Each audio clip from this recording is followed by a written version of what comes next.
आपके चैनल पर आपका स्वागत है। अगर आपको वीडियोस पसंद आ रही हैं तो प्लीज़ लाइक करें, कमेंट करें और शेयर करें। अगर आपने चैनल को अभी तक सब्सक्राइब नहीं किया है तो प्लीज़ चैनल को सब्सक्राइब करें। सभी एनी के पीछे पीछे चल पड़ते हैं। कुछ ही देर में एनी एक डिवाइस के पास जाकर रुक जाती है। बाकी सभी भी वहीं रुककर एनी के अगले कदम का इंतजार करने लगते हैं।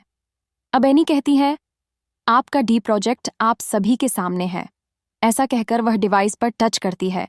इस वक्त वह सभी जहां पर खाड़ी DDHA थे, वहीं सभी की आंखों के ठीक सामने एक चौकोर 6x6 की करीब 4 फीट ऊंची स्टेज जैसी जगह बनी होती है, जिस पर लाइट से बनी हुई इमेज दिखाई देने लगती है।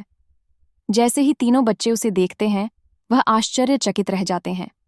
जिस डिवाइस से यह आकृतियां सामने बन रही थीं, उसी से इस प्रोजेक्ट के एक एक पहलू की विस्तृत जानकारी भी आवाज के रूप में सुनाई दे रही थी। इस वक्त तीनों बच्चों के चेहरे देखने लायक थे। उनकी आंखें चमक उठी थीं, उनके मुंह खुले के खुले रह गए थे। इस हैरानी की वजह 3D प्रोजेक्ट नहीं था, क्योंकि इस तरह के प्रोजेक्ट देखना उनके लिए सामान्य बात थी। यदि आश्चर्य की कोई बात थी, तो वह थी 3D प्रोजेक्ट में किया गया काम, जो कि मारवा हाउस के वास्तविक धरातल पर उतरने वाला था। जैसे जैसे वह प्रोजेक्ट आगे बढ़ता है, वैसे वैसे धीरे धीरे तीनों बच्चों की हैरानी भी बढ़ती जाती है। लेकिन थोड़ी ही देर बाद ही आर्यन और अलेक्जेंडर के चेहरे की हैरानी उदासी में बदल जाती है। कुछ ही पलों बाद वह प्रोजेक्ट पूरा हो जाता है। प्रोजेक्ट से आने वाली आवाज सुनाई देना बंद हो जाती है, लेकिन अभी भी वह आकृतियां दिखाई दे रही थीं, जो इस प्रोजेक्ट का महत्वपूर्ण हिस्सा थीं। एनी ने अभी तक विजुअल इम्पैक्ट को बंद नहीं किया था। रिया खुशी से उछलते हुए कहती है, वाओ, इट्स अनबिलीवेबल, मुझे यकीन नहीं हो रहा। वह उस जगह के चारों तरफ घूम घूम कर उन आकृतियों को आगे पीछे की ओर से अच्छी तरह से देखने लगती है। कुछ पलों तक वह अपनी उत्तेजना को इसी तरह दर्शाती है और उसके बाद वह रुक जाती है। फिर आर्यन की तरफ देखते हुए कहती है, देखो आर्यन, कौन यकीन करेगा कि यह। ऐसा कहकर वह आर्यन के चेहरे की ओर देखती है, लेकिन जैसे ही वह आर्यन का उतरा हुआ चेहरा देखती है, बोलते बोलते रुक जाती है। वह अपनी बात को पूरा नहीं कर पाती। अपनी बात को बदलते हुए वह पूछती है, क्या तुम्हें यह पसंद नहीं आया? ऐसा कहकर वह अपना एक हाथ अलेक्जेंडर की तरफ करते हुए अलेक्जेंडर की ओर देखती है। तुम ही कहो अलेक्जेंडर। इतना कहने के बाद जब उसका ध्यान अलेक्जेंडर के चेहरे पर जाता है, तो उसके चेहरे पर भी उतनी ही मायूसी दिखाई देती है। रिया को इस बात का एहसास होता है कि उसके दोनों भाई किसी खास वजह से मुंह लटकाए हुए हैं। अब वह अपना हाथ नीचे करके ध्यान से उनके चेहरों की ओर देखती है और उसके बाद रोशनी से बनी हुई आकृतियों को देखती है। कुछ ही पलों में वह अपने दोनों भाइयों के मन की बातों को समझ जाती है।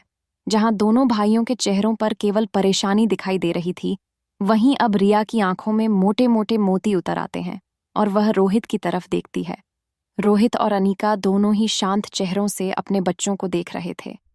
जैसे ही रिया की आंखों में आंसू दिखाई देते हैं, रोहित को अपने शरीर में करंट का सा झटका महसूस होता है।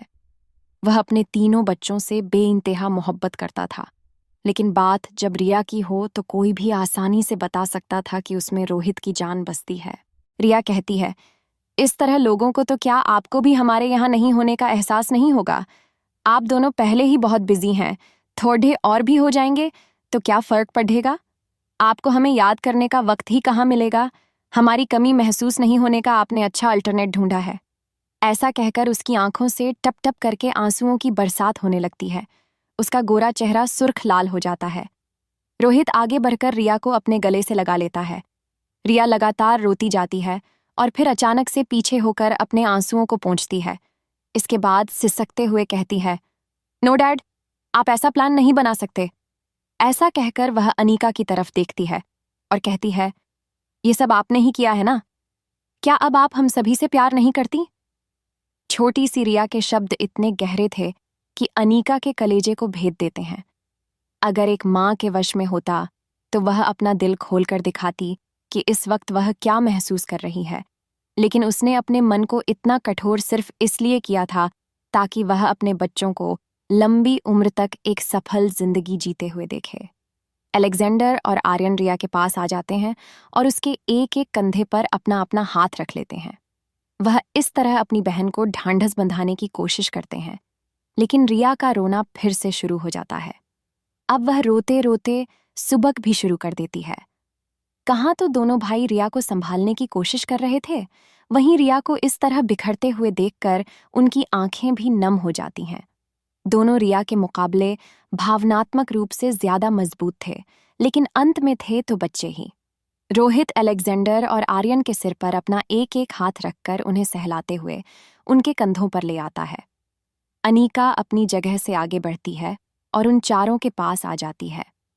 बहुत कोशिश करने पर भी वह अपने आंसुओं को रोक नहीं पाती। पहले उसकी आंखें नम दिखाई देती हैं और फिर अचानक से उनमें भी सैलाब आ जाता है। वह अपने दोनों हाथ रिया के गालों पर रखती है और उसके बाद उसके माथे को चूम लेती है। रिया उसकी कमर से चिपक जाती है और फिर बिलखने लगती है। बिलखते हुए रिया अपने रुंधे हुए गले से कहती है, आई एम सॉरी मॉम, मुझे ऐसा नहीं कहना चाहिए था। अब आर्यन और अलेक्जेंडर भी रिया और अनीका से चिपक जाते हैं और उनकी आंखों में भी आंसू बहने लगते हैं। लेकिन रिया के बिलखने की आवाज से पूरी लैब गूंज उठती है। रोहित भी आगे बढ़कर अपने पूरे परिवार को अपने दोनों हाथों के बीच में ले लेता है। उसकी आंखें भी नम हो जाती हैं। कुछ देर तक यही सब चलता रहता है और फिर अनीका सबसे पहले अपनी आंखों के आंसुओं को साफ करती है और फिर तीनों बच्चों के चेहरों से आंसू पोंछती है। फिर उनके चेहरों और बालों को ठीक करती है। इसके बाद वह बच्चों से कहती है, सांसों की जगह ऑक्सीजन सिलेंडर कभी नहीं ले सकता। किसी की जिंदगी को बचाने के लिए वह सिर्फ टेम्परेरी सॉल्यूशन होता है। इसी तरह मेरे बच्चों की जगह यह तो क्या कोई भी कभी भी नहीं ले सकता। ये सब सिर्फ तुम्हारी सुरक्षा के लिए किए गए इंतजाम हैं। वहीं पास में खडीडी एनी यह सब कुछ देख रही थी। रोबोट होने की वजह से वह दर्द को महसूस नहीं कर सकती थी, लेकिन एक सुपर एडवांस रोबोट होने की वजह से वह स्थिति और दर्द को समझ जरूर सकती थी। इसके बाद रोहित और अनीका अपने तीनों बच्चों को वापस चलने का इशारा करते हैं। जैसे ही वह तीनों बच्चे कुछ कदम आगे चलते हैं, तभी रिया कहती है, 1 मिनट डैड। ऐसा कहकर वह एनी के पास आती है और उसे कहती है, थैंक यू एनी, और उसके बाद अपना हाथ हिलाकर बाएं कहकर अनीका और रोहित के साथ चल पड़ देती है। बदले में एनी माय प्लेजर कहकर हाथ हिलाते हुए बाएं का जवाब देती है। वहां से कुछ ही मिनट में रोहित अपने पूरे परिवार के साथ अपने बेडरूम में लौट आता है। तीनों बच्चे चुपचाप वहां रखे हुए सोफा पर जाकर बैठ जाते हैं। उन्हें इस तरह शांत देखकर रोहित और अनीका भी उन्हीं के पास जाकर बैठ जाते हैं। बच्चे अपनी तकलीफ कहकर बता सकते थे और रोकर जता सकते थे, लेकिन अनीका और रोहित के पास यह ऑप्शन भी नहीं था। अब आर्यन पूछता है, मॉम, हमारे पास कितना वक्त है? मेरा मतलब है कि अब हम मारवा हाउस में कब तक रुकने वाले हैं? अनीका जवाब देती है, ज्यादा से ज्यादा सिर्फ 1 सप्ताह ही तुम तीनों यहां रह सकते हो। उसके बाद तुम सभी को जाना होगा। अब अलेक्जेंडर कहता है, हम जल्द से जल्द यहां से चले जाना चाहते हैं। जितना वक्त हम यह सोचेंगे कि हमें यहां से जाना है, हमारी तकलीफ उतनी बढ़ेगी और जाने में मुश्किल होगी। हमें अपने मन के साथ उतनी ही ज्यादा लड़ाई करनी होगी। फिर अपना चेहरा नीचे करके वह अपनी बात आगे बढ़ाता है, मॉम डैड के बिना रहने का एहसास मेरे लिए नया नहीं है, इसलिए मैं बिल्कुल भी इसे दोबारा नहीं जीना चाहता। लेकिन अब जब यह करना जरूरी ही है, तो हमें इस सिचुएशन को जीना ही होगा। पर मैं अपना इमोशनल ट्रॉमा नहीं बढ़ाना चाहता। अब रोहित कहता है, तुम सब जिस जिस से मिलना चाहते हो मिल लो। जब तक यहाँ हो, अपने सभी काम सामान्य रूप से करो, ताकि तुम्हारे जाने पर कुछ दिनों तक किसी को इस बात का एहसास ही ना हो कि वह काफी दिनों से तुम लोगों को मिल या देख नहीं पाई। फिर एक पल रुककर बड्डे ही भारी मन से रोहित दोबारा कहना शुरू करता है, मैं पूरी कोशिश करूंगा कि सारे इंतजाम जल्द से जल्द पूरे हो जाएं। अब रिया रोहित से पूछती है, डैड, क्या मैं कुछ पूछूं? रोहित मुस्कुराकर रिया से कहता है, पूछो माय प्रिंसेस। रिया कहती है, हम सभी एक ही जगह पर जाएंगे या हमें अलग अलग जगह पर जाना होगा? यह सुनकर अनीका और रोहित दोनों का ही दिल पसीज जाता है कि उनके बच्चों पर एक साथ किस तरह की मुसीबत आ पड़ी है। रोहित कहता है, मेरी पूरी कोशिश होगी कि तुम लोग एक दूसरे से अलग अलग होकर भी आसपास ही रहो। अब रिया कहती है, मतलब हम एक साथ नहीं होंगे? रोहित बिना कुछ कहे एकदम हल्के से अपनी गर्दन नामे हिला देता है। कुछ देर की खामोशी के बाद वह इन सभी बातों को छोड़कर हल्की फुल्की बातें करने लगते हैं। रोहित और अनीका मिलकर माहौल को हल्का करने की कोशिश करते हैं। कुछ देर तक मस्ती के बाद जब उनकी रोई हुई शक्ल ठीक हो जाती है, तब तीनों बच्चे अपने बेडरूम के लिए वापस लौट जाते हैं। बच्चों के चले जाने के बाद रोहित चिराग मेहता को कॉल करता है। अब तक चिराग मेहता ऑफिस नहीं पहुंचा था। वह बस अपने घर से निकलने की तैयारी ही कर रहा था। तभी उसे अपने फोन पर रोहित की कॉल दिखाई देती है। चिराग मेहता अपना फोन उठाता है और कहता है, गुड मॉर्निंग सर। रोहित जवाब देता है, गुड मॉर्निंग चिराग मेहता, मुझे अभी इसी वक्त आकर मिलो, तुम्हारे लिए एक नया टास्क है। चिराग जवाब देता है, जी सर, मैं अभी आता हूं। मॉरिशस, जहां अर्जुन सिंह और भूमि एक मौके की तलाश में थे कि कौटिल्य से कुछ बात कर सकें, वहीं सम्मुख भी भूमि और कौटिल्य से अलग अलग मिलकर कुछ जरूरी बातें करना चाहता था, लेकिन अवसर किसी के पास नहीं था। मॉरिशस पुलिस के रहते इस तरह की कोई भी हरकत करना उनके लिए ठीक नहीं था। ऐसा करने पर बजाय उनकी समस्या का हल होने के उनके लिए कोई नई समस्या भी खड़ी ही हो सकती थी। इसलिए सभी अपने अपने मन के सवालों को अपनी अपनी जेब में रखकर आगे की ओर परिस्थिति के अनुसार बढ़ना तय करते हैं, क्योंकि उन्हें विश्वास था कि अब भी नहीं तो कुछ समय बाद सही उन्हें कौटिल्य से भी और आपस में भी बात करने का मौका मिल ही जाएगा। पुलिस ऑफिसर भूमि से कहता है, अगर मैं सही हूं तो आप ही ऑफिसर भूमि मारवा हैं? भूमि जवाब देती है, जी ऑफिसर, सही पहचाना आपने, मैं ही भूमि हूं। इसके बाद भूमि अपने दोनों साथियों का परिचय भी पुलिस ऑफिसर को दे देती है। वह अर्जुन की तरफ इशारा करके कहती है, यह हमारे डिपार्टमेंट के काबिल ऑफिसर अर्जुन सिंह, और फिर कौटिल्य की तरफ इशारा करते हुए आगे कहती है, और यह है ऑफिसर कौटिल्य। इतना कहने के बाद भूमि झिझक जाती है, क्योंकि उसे ख्याल आता है कि कौटिल्य ने जाने पेपर्स में अपना ओरिजिनल नाम क्या लिखा होगा। तभी बात को संभालते हुए कौटिल्य आगे आकर ऑफिसर की तरफ अपना हाथ बढ़ाते हुए कहता है, हेलो ऑफिसर, मुझे सभी कौटिल्य कहकर ही बुलाते हैं, आप भी यही कहकर मुझे बुला सकते हैं। पुलिस ऑफिसर कौटिल्य से मुस्कुराकर हाथ मिलाते हुए मजाक के अंदाज में कहता है, योर मीन अर्थशास्त्र वाला कौटिल्य, मीन्स चाणक्य। कौटिल्य मुस्कुराकर बदले में हाँ में अपनी गर्दन हिला देता है। अब ऑफिसर आगे कहता है, मतलब आप काफी तेज हैं, तभी आपको यह उपाधि मिली है। मान गए इंडियन पुलिस को, चुन चुनकर ऑफिसर भेजे हैं।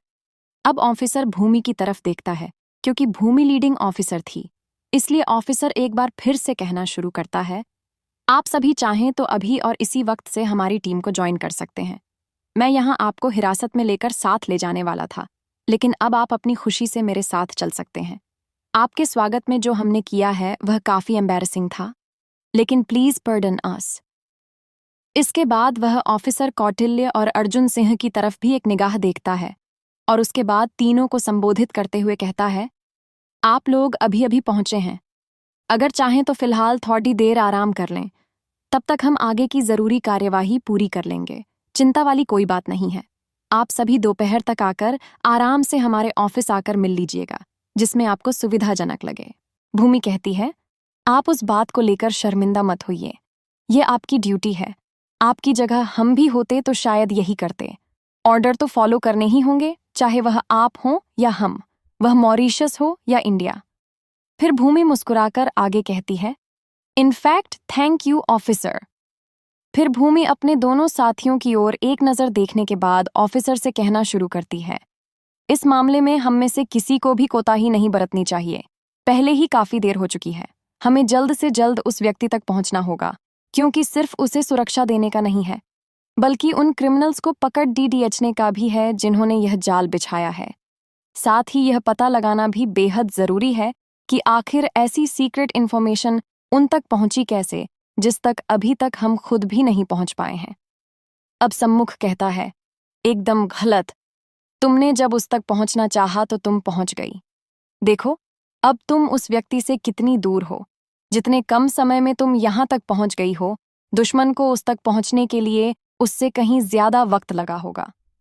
इसके बाद सम्मुख कौटिल्य, अर्जुन सिंह और भूमि तीनों की तरफ देखते हुए कहता है, फिलहाल तुम सभी मेरे साथ चलो।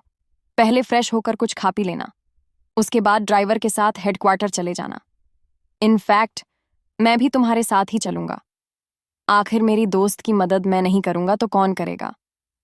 इस पर भूमि कहती है, नहीं सम्मुख, हम देर नहीं कर सकते। हमें अभी निकलना होगा। खाना पीना और सभी से मिलना इस मिशन के पूरा होने के बाद भी हो सकता है, लेकिन एक पल की भी देरी खतरनाक साबित हो सकती है। इस पर सम्मुख कहता है, जैसा तुम्हें अच्छा लगे, पर तुम तीनों मेरे साथ मेरी गाड़ी में आओ। इस पर पुलिस ऑफिसर सम्मुख से कहता है, मिस्टर सम्मुख, क्या आपको लगता है कि किसी पुलिस मिशन में आपको शामिल होना चाहिए? अगर मेरे सीनियर्स को पता चलेगा कि मैंने आपको इस बारे में कुछ बताया है तो उन्हें अच्छा नहीं लगेगा, और मेरे लिए भी यह अच्छा नहीं होगा। इस पर सम्मुख मुस्कुराकर कहता है, आपने कुछ नहीं बताया। मुझे जो कुछ भी पता है वह ऑफिसर भूमि ने बताया है। ऐसा कहकर वह भूमि की तरफ देखता है।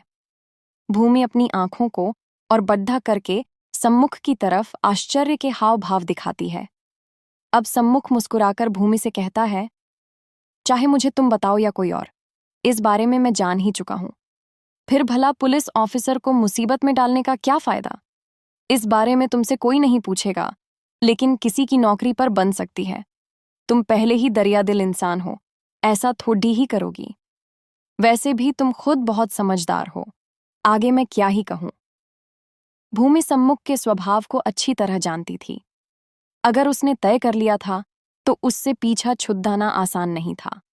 इसके अलावा भूमि सम्मुख की ओर से निश्चिंत भी थी, क्योंकि सम्मुख का स्वभाव जितना अपने आसपास के माहौल को हल्का और खुशनुमा रखना था, वास्तव में अंदर से उतना ही वजनदार स्वभाव का था। कोई भी राज सम्मुख से निकलवाना नामुमकिन था। वह दुनिया जहान की बात करे, लेकिन जो बात बताने की ना हो वह नहीं बताएगा। अब भूमि अपना एक हाथ अपनी कमर पर रखती है और दूसरा हाथ माथे पर रख लेती है। उसके बाद अपने हाथ को वापस नीचे करते हुए कहती है, अच्छा ठीक है, चलो।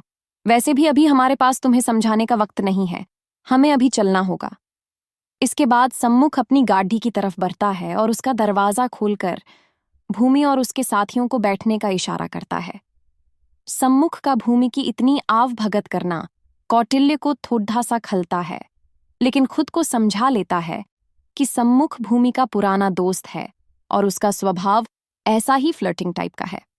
इसके अलावा वह शादीशुदा भी है, जिसकी खास बात है कि वह एक लव मैरिज है। इसके बाद भूमि, कौटिल्य और अर्जुन सिंह सम्मुख के साथ उसकी शानदार बड्ढी स्पेसियस गाड़ी में उसके साथ बैठ जाते हैं और बातें करते हुए हेडक्वार्टर की तरफ बढ़ने लगते हैं। कुछ ही देर में वह सभी पुलिस हेडक्वार्टर पहुंच जाते हैं। अब तक इंस्पेक्टर पुनरूपन मंजिल की ओर निकलने की सारी तैयारियां कर चुका था। यहां तक कि पेपर फॉर्मेलिटी भी पूरी हो चुकी थी। जब यह सब हेडक्वार्टर पहुंचे तो पुनरूपन बाहर खड़ेडा होकर इन्हीं का इंतजार कर रहा था। वह बारी बारी भूमि, अर्जुन सिंह और कौटिल्य से हाथ मिलाता है और फिर कुछ जरूरी कागजों पर हस्ताक्षर ले लेता है और फिर सम्मुख से हाथ मिलाते हुए कहता है, मिस्टर सम्मुख, आप यहां? इस पर भूमि कहती है, मिस्टर सम्मुख मेरे पुराने दोस्त हैं और इस केस पर हमारी मदद करने के लिए हमारे साथ हैं। इंस्पेक्टर पुनरूपन को यह बात बहुत जंचती नहीं है, लेकिन फिर भी इस वक्त विरोध करना उसे उचित नहीं लगता, क्योंकि वह भी जानता था कि एक एक मिनट काफी कीमती है। इस पर इंस्पेक्टर पुनरूपन कहता है, यह करना प्रोटोकॉल के बाहर है, लेकिन फिर भी आपने ऐसा किया है तो जरूर अच्छी तरह सोच समझ कर ही किया होगा। बाकी की बातें मैं आपको गाड़ी में समझाता हूं। ऐसा कहकर वह पुलिस वैन की तरफ हाथ से इशारा करता है। वह सभी आगे बढ़ते हैं और इस बड्ढी सी पुलिस वैन में बैठ जाते हैं। पुलिस की गाड़ियों के सायरन की आवाज से आसपास का माहौल गूंज उठता है। एक साथ करीब 20 गाड़ियां सड़क पर दौड़ रही थीं। अपनी मंजिल की ओर आगे बढ़ते हुए इंस्पेक्टर पुनरूपन बाकी सभी को वह सारी जानकारियां देता है जो उनके लिए जरूरी थीं, जिसमें कि उस व्यक्ति की उम्र, परिवार और उसका पता सभी कुछ शामिल था। भूमि को यह जानकर काफी हैरानी होती है कि यह एक 10 साल का बच्चा है। यह सुनते ही उसके दिमाग में विशु का चित्र उभर आता है। उसे इस बात को एक दूसरे से जोड़ ढाने में जरा भी देर नहीं लगती कि वह अपने शिकार के तौर पर छोटे बच्चे का ही चुनाव करते हैं। छोटे बच्चे को एक जगह से दूसरी जगह ले जाना आसान है और उस पर काबू पाना भी किसी बद्धी उम्र के व्यक्ति की अपेक्षा सरल है, लेकिन फिर भी भूमि को आभास होता है कि जैसे इसके पीछे जरूर कोई न कोई अन्य महत्वपूर्ण कारण भी है जो उनकी आंखों से अभी तक छिपा हुआ है। इसके बाद भूमि, मारवा, वह सभी जानकारियां इंस्पेक्टर के साथ साझा करती है जो उसके पास थीं और जिन्हें शेयर करना जरूरी था, जिसके अंतर्गत वह बताती है, हमें कुछ ही समय पहले यह जानकारी मिली है कि इसी ब्लड ग्रुप के एक व्यक्ति का पिछले काफी सालों से शोषण किया जा रहा है। फिलहाल वह सुरक्षित है, लेकिन उसकी स्थिति काफी खराब है। वह चलने फिरने या बात करने तक की कंडीशन में नहीं है। अब जब वह व्यक्ति हमारे पास है, तब यह बिल्कुल स्पष्ट हो गया है कि क्रिमिनल उसका कोई न कोई विकल्प जरूर तलाशेगा। इसके बाद भूमि चुप हो जाती है और कुछ सोचकर दोबारा बोलना शुरू करती है। हाँ, इसके अलावा हम यह भी पता लगा पाए हैं कि क्रिमिनल इस ब्लड ग्रुप के बिना और ज्यादा दिन तक नहीं रह सकता, या फिर हम यह भी कह सकते हैं कि उसे यह ब्लड जल्द से जल्द चाहिए। हमें पूरा विश्वास है कि वह काफी जल्दबाजी में अपने मंसूबे को अंजाम देगा। हम उसकी इसी जल्दबाजी का लाभ उठाकर उस तक पहुंचना चाहते हैं, ताकि उन जिंदगियों को बचाया जा सके जिनका कोई कसूर नहीं। अब ऑफिसर पुनरूपन पूछता है, ऑफिसर भूमि, क्या आपको विश्वास है कि वह यहीं आएगा? मेरे पूछने का मतलब है कि क्या कोई ऐसा क्लू भी आपके हाथ लगा है जिससे यह सुनिश्चित किया जा सके कि उसका टारगेट यहीं है? अब भूमि लंबी गहरी सांस लेती है और अपनी कमर को बैक रेस्ट से लगाते हुए आगे कहती है, तमाम जांच पड़ताल के बाद हम केवल शक के आधार पर यहां पहुंचे हैं, क्योंकि यही वह जगह है जहां से दुश्मन सबसे आसानी से और बिना ज्यादा देरी के उस ब्लड ग्रुप के अन्य व्यक्ति को भारत ले जाने की कोशिश कर सकता है। अब पुनरूपण अपने एक हाथ की हथेली पर दूसरे हाथ से मुक्का बनाकर मारते हुए कहता है, आखिर वह इस ब्लड ग्रुप का करते क्या हैं? उन्हें यही ब्लड क्यों चाहिए? इस ब्लड के बारे में ऐसा क्या है जो वह जानते हैं और हमें इसकी भनक तक नहीं? अब भूमि जवाब देती है, इंस्पेक्टर, अब तक हम भी यह पता नहीं लगा पाए हैं कि वह क्रिमिनल उसके साथ क्या करेगा और क्यों करेगा। बस एक बार अगर वह हमारे हाथ आ जाए तो फिर यह सब जानने में ज्यादा वक्त नहीं लगेगा। हाँ, लेकिन यह तय है कि अगर वह बच्चा उन्हें मिल गया तो उस बच्चे की दुर्गति भी वही होगी जैसे कि हमें मिले हुए पीड़ित की है। इसलिए हर हाल में हमें यह सुनिश्चित करना होगा कि वह बच्चा पूरी तरह से सुरक्षित हो जाए, जिसकी जानकारी आपने मुझे अभी अभी दी है। इंस्पेक्टर पुनरूपन कहता है, यह मामला काफी गंभीर है, लेकिन फिर भी मैं कहना चाहूंगा कि क्रिमिनल के पास उसका एड्रेस नहीं पहुंच सकता, क्योंकि अस्पताल से उस एड्रेस को हासिल करना संभव नहीं है। उस फाइल की सिक्योरिटी मैं खुद अपनी आंखों से देखकर आया हूं, जिसमें उस बच्चे से संबंधित सारी जानकारियां हैं। इस पर कौटिल्य कहता है, हर मौजूद राज को एक से ज्यादा लोग जानते हैं। हो सकता है कि अस्पताल के अलावा किसी दूसरे तरीके से वह पता उन तक पहुंचा हो। अब भूमि कहती है, और इंस्पेक्टर पुनरूपन, आप नहीं जानते कि वह क्रिमिनल कितना ताकतवर है, इसलिए हम इस बात को हल्के में नहीं ले सकते। इस बात की गंभीरता का अनुमान आपको इसी बात से लगा लेना चाहिए कि हम कितनी जल्दबाजी में यहां पहुंचे हैं। इस पर इंस्पेक्टर पुनरूपन अपनी गर्दन हिलाने लगता है और किसी गहरी सोच में चला जाता है। दमयंती देवी का किला। दमयंती देवी धीमे धीमे कदमों से चहलकदमी कर रही थी, कभी एक ओर जाती तो कभी वहां से दूसरी ओर। इस तरह वह अपने गुस्से को शांत करने की कोशिश कर रही थी। इस वक्त वह एकदम अकेली थी। रुद्रामा देवी या उसका अन्य कोई वफादार उसके आसपास भी नहीं था। रुद्रामा देवी इसलिए क्योंकि वह खुद काफी डरी हुई होने के साथ साथ सदमे में थी, और अन्य कोई वफादार इसलिए नहीं था क्योंकि दमयंती देवी ने सभी को खुद से दूर रहने का आदेश दिया था। वह अच्छी तरह जानती थी कि जितने गुस्से में इस वक्त वह है, न जाने यह गुस्सा किसकी मौत बनकर उतरे। तभी इस चहलकदमी के बीच दो घूंघटपोश स्त्रियां दौड़ती हुई दमयंती देवी के पास आकर खद्दी हो जाती हैं। दौड़ते हुए आने के कारण उनकी सांसें तेज चल रही थीं। दमयंती देवी को उनकी बढ़ी हुई सांसों की आवाज साफ सुनाई दे रही थी। दमयंती देवी को पल भर के लिए डर ने अपने आग होश में ले लिया। वह कुछ भी सुनना या जानना नहीं चाहती थी। उसे लगा कि इस पल किसी अप्रिय घटना की सूचना उस तक आ पहुंची है। बिना कुछ जाने पूछे ही उसके कदम डगमगाने लगते हैं। वह अपने कांपते हुए पैरों से वहां रखी हुई कुर्सी पर बैठ जाती है। इसके बाद लंबी गहरी गहरी सांस लेने लगती है। उसकी सिपाहियों ने कभी भी उसकी ऐसी हालत नहीं देखी थी, लेकिन किसी की भी हिम्मत नहीं थी कि आगे बढ़कर उसे स्पर्श कर सके या उससे सवाल कर सके कि उसे क्या हुआ है, अथवा उससे पूछ सके कि उसे उनकी मदद की जरूरत है या नहीं। वह अपनी गर्दन नीचे करके चुपचाप अपनी जगह पर खड़ी रहती है। अगर रुद्रामा देवी यहां होती तो अवश्य ही दमयंती देवी से उसकी हालत के बारे में पूछ सकती थी। कुछ देर बाद जब दमयंती देवी सामान्य महसूस करती है, तब अपने हाथ से इशारा करते हुए अपने गले से हम की आवाज निकालती है, जिसका मतलब था, जो भी सूचना लेकर आई हो, बोलो। उनमें से एक स्त्री कहती है, मां साहिब, जो टीम मिशन पर गई है उसकी ओर से सूचना आई है। वह लोग अपने मिशन में सफल रहे। मैसेज में लिखा है कि हमने जौहरी से हीरा अपने कब्जे में ले लिया है और उसे लेकर रवाना हो रहे हैं। कुछ ही घंटों में जगह बदल लेंगे। अगर आसमान में बादल नहीं हुए तो घर की ओर बढ़ेंगे, और यदि बादल हुए तो किसी सुरक्षित स्थान पर शरण लेंगे। फिर बादल हटने पर आगे बढ़ेंगे। यह सुनकर दमयंती देवी की सांसें अटक जाती हैं। उसे गहरा संतोष महसूस होता है। इस पल के लिए उसका मन सुख से भर जाता है कि किसी अनहोनी की सूचना नहीं आई है। अब वह खुद को संभाल लेती है और अपनी कड़ी टीएचकती हुई आवाज में अपनी पिछली बात को एक बार फिर से दोहराती है। हमें लक्ष्य चाहिए, कोई हीरा कोई जौहरी कुछ नहीं। अभी हमें और किसी चीज की जरूरत नहीं है। फिर अपनी जगह से उठकर पूरी ताकत के साथ खड़ी हो जाती है और अपनी पुरानी वाली रौबीली आवाज में गरजते हुए कहती है, क्या केवल उन्हीं की भेजी हुई सूचनाएं तुम तक आ रही हैं, या तुम्हारा भी कोई संदेश वहां तक पहुंच रहा है? संदेश था, लक्ष्य को तुरंत घर लौटे। हीरा, जौहरी, बादल, बरसात सभी को पीछे छोड़ दिए जाए। तुरंत घर लौटे।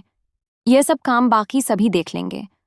काम पूरा ना भी हो तो भी हमें कोई घिझम नहीं, लेकिन हमें हर सूरत में लक्ष्य अपनी आंखों के सामने चाहिए।